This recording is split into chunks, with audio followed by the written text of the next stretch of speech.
سلام دوستان عزیز، خوش اومدیم به این ویدیو. آقا هاج فرانک ما کلا $2000 خورده پول داره، میخواد یه موتور بخره. خب ما هم امروز میخوایم بهش کمک کنیم که موتور بخره. آقا میخوایم الان بریم ببینیم قیمت موتور چنده. این موتوری که هاج فرانک ما میخواد بخره $10,000 پولشه. ما 2000 خورده دلار پول داریم و برای اینکه این $10,000 رو کاملا جور کنیم باید یه سری کارا انجام بدیم تا پولش دستمون بیاد. پس تا آخر ویدیو با ما همراه باشید تا بریم ببینیم چیکار میتونیم بکنیم. بابا باریکل.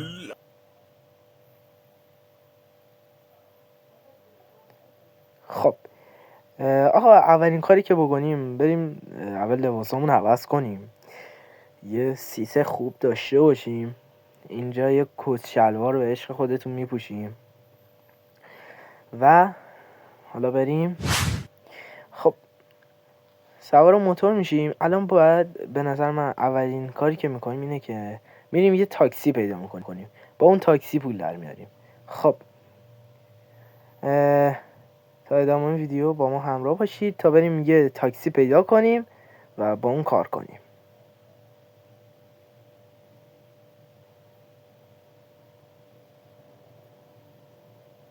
آقا ما تاکسیمون رو پیدا کردیم، تمیز خوشگل. حالا میریم دنبال مسافر و مسافر کشی میکنیم و بعد ببینیم که میتونیم این پولو این تاکسی به ما میتونه کمکی بکنه یا نه.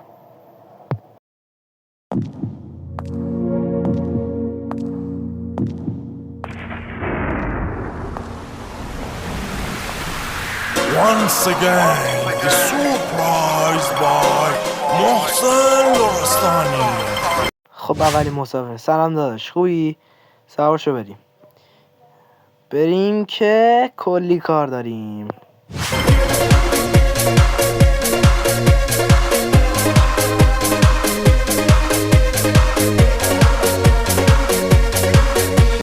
خب بفرما آقا، اینم از شما. مردی که داری چیکار میکنه؟ داره فرار میکنه داره. خب ببین حسابتو میرسن، غلط کردی، میخوای پول منو ندی فرار کنی دیشک. خب اینم از این، پولمون هم گرفتیم. حالا بریم برای ادامه کار.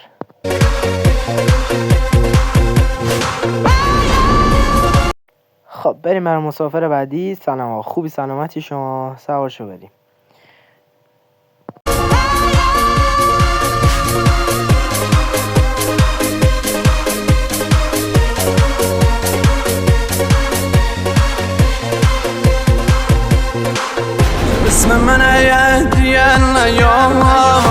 خب آقا مقصد شما همینجاست دیگه، بفرمایید.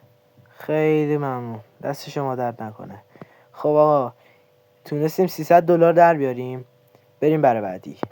شایم دیگه می دختره ای بی حیا با جون زید بدم میایا بزا برایا ایلا مسایا دیگه برام گریه نکایا برو بشین با یار اگر بشین برایا بشین ناز بکن. خب آقا ما تونستیم نزدیکای $7,000 پول جمع کنیم و اینجا دیدم که یه مسابقه موتوره و قراره توی شرکت کنیم و ببینیم که میتونیم چقدر پول از اینجا در بیاریم. خب بزن بریم. فکر کنم که جایزش $500 بود. خب بزن بریم.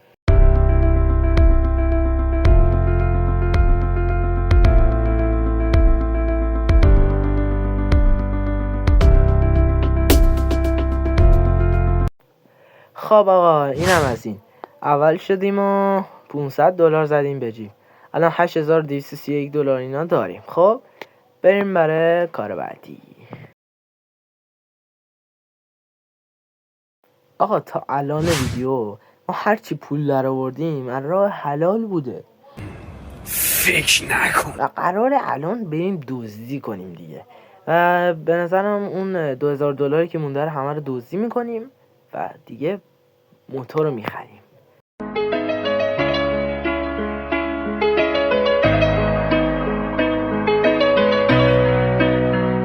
بزن بریم.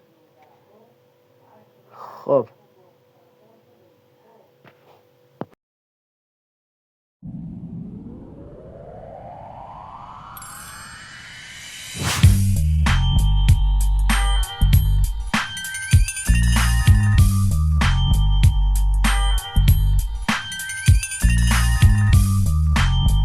هرچی داری رد کن بیا وگرنه میری اون دنیا.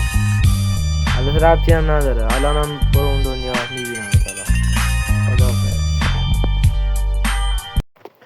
آقا ما بالاخره از راه دزدی تونستیم پولمون رو کامل کنیم و الان هم دیگه $10,000 داریم.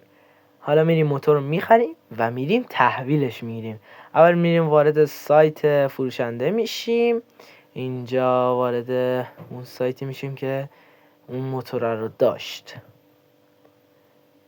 و الان خیلی خوشحالم که هاچ فرانک تونست موتورشو بخره. خب موتور رو انتخاب میکنیم.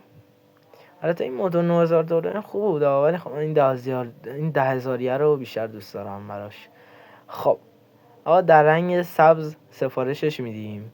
به نظر من حالا سبز بهتره دیگه، بالاخره رنگ شخصیت هم سبزه. هاچ فرانک سبز بیشتر دوست داره و $10,000 کسب شد از پولمون و بزن بریم که موتور رو تحویل بگیریم. یه زنگ میزنیم تاکسی بیاد و ما رو ببره.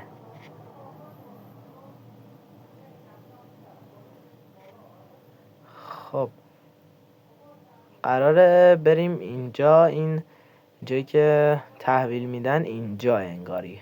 خب زنگ میزنیم تاکسی بیاد و ما رو ببره. منتظر تاکسی میمونیم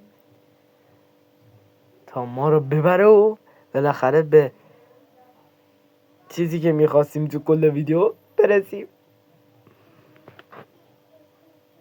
سلام آقا، خوبی؟ بزن بریم. آره دقیقا همونجا.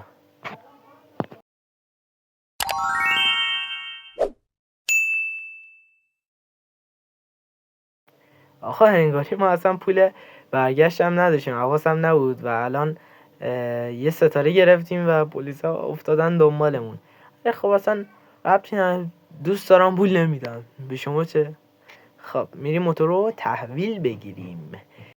و بله او مای گاد چه موتور خوشگلی هم هست. و سوار موتور میشیم و میریم که یه تستی ازش بگیریم. آقا ما هم تست رو گرفتیم ولی چه موتور پرسرعتی بود. آقا اینم از نمایشگاه هاچ فرانک ماشین موتوراشه و خیلی ممنونم که این ویدیو رو تا انتها نگاه کردید. لایک و ساب یادتون نره.